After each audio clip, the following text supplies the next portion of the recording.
Guy Béandolé, bonjour. Bonjour, monsieur le journaliste. Vous êtes chef de division provinciale de la jeunesse, initiation à la nouvelle citoyenneté, cohésion nationale au Nord Kivu. Le monde entier célèbre aujourd'hui la journée dédiée à la liberté de la presse. Au Nord Kivu, particulièrement, les journalistes exercent dans un contexte sécuritaire très critique. Je ne sais pas, c'est quoi le message d'abord que vous adressez aux chevaliers de la Plume? Eh bien, à cette journée où nous célébrons la journée internationale de la liberté de la presse, justement, nous sommes au Nord Kivu où les journalistes sont dans un contexte de guerre. La plupart ont été obligés de quitter leurs entités, notamment les Rutshuru, peut-être Massissi et une partie de Nyiragongo. C'est-à-dire c'est un frein déjà à leur travail pour le bon fonctionnement ou la bonne expression de ces journalistes. Autre chose, c'est que dans cette même situation, nous sommes sous l'état de siège où il y a plusieurs restrictions. Ça vient enfreindre quelque part certaines libertés des populations, y compris des journalistes. Et donc la journée internationale dédiée à la liberté de la presse est vécue d'une façon spécifique pour notre province.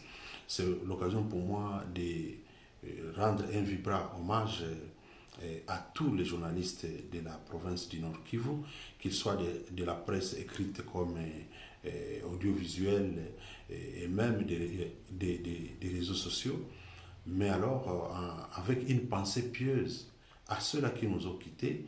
Vous savez, récemment, nous venons de perdre le patriarche Luke Kabinmia. Nous avons perdu un peu Raphaël Kiongi, nous avons perdu Jean-Luc Niembo, nous avons perdu Sami Chamamba, nous avons perdu Junior Akilimali, nous venons de perdre Frédéric Muzuka. C'est ça, cette pensée pieuse à ces chevaliers de la Plume qui venaient de nous quitter, en demandant justement à ce que les journalistes sachent que leur sécurité doit être rassurée déjà par eux-mêmes, par leur manière de faire, leur manière de rendre les informations. C'est vrai, nous avons des structures telles que journalistes en danger, mais comme on dit, hein, la priorité n'est pas la sécurité. C'est-à-dire,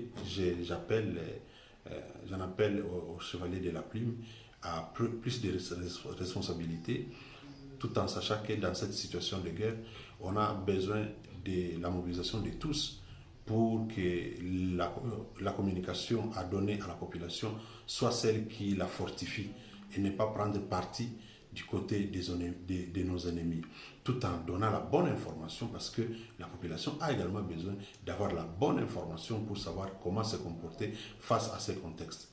Voilà mon message ce jour, en réitérant cette pensée pieuse à tous ces journalistes que je venais tantôt de citer et dont je n'ai pas, et ceux-là que je n'ai pas cités, mais qui ont contribué beaucoup à ce que nous puissions émerger jusqu'à être ici à la division de la jeunesse du Nord Kivu.